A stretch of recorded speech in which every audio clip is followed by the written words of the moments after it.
கன்னியா லக்னத்துக்கு அஷ்டமாதிபதி செவ்வாய், பாதகாதிபதி குரு. இவங்க 2 பேரும் ஜாதகத்தில் சேர்ந்திருந்தாலோ அல்லது ஒருவரை ஒருவர் பார்த்து கொண்டாலோ இவருடைய பார்வை ஒரே ராசியில் விழுவதற்கான கிரக அமைப்புகள் இவங்களுக்கு மோசமான கஷ்ட நஷ்டங்களை கொடுக்க ஆரம்பிக்கும். செவ்வாய் குரு இந்த 2 பேர் கூட ராகு கேதுக்கள் சேர்ந்திருந்தாலோ மிக ஒரு கண்டத்தை காட்டும், ஒரு கஷ்டத்தை காட்டும். அந்த ராகு கேது கூட மாந்தி எப்பொழுது சேர்கிறதோ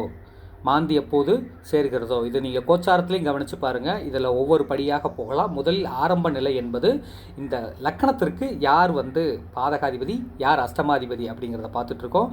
இவங்க ஜாதகம் பார்க்க வரக்கூடிய நாட்களில் மிருகசீரிஷம், சித்திரை, அவிட்டம், புனர்பூசம், விசாகம், பூரட்டாதி நட்சத்திரமாக இருந்தால் அன்னைக்கு அவங்க ஜாதகம் பார்க்க வரக்கூடிய லக்கணமே, ஜாதகம் பார்க்க வரக்கூடிய கோச்சார லக்கணமே இந்த கன்னியா லக்கணமாக இருந்தது அப்படின்னா மிக மோசமான இந்த அமைப்புகள் இருந்தும் அதிலே வந்தாங்க அப்படின்னா மிக மோசமான கண்டத்தை அவர்களுக்கு இருப்பதை சுட்டி காட்டும்.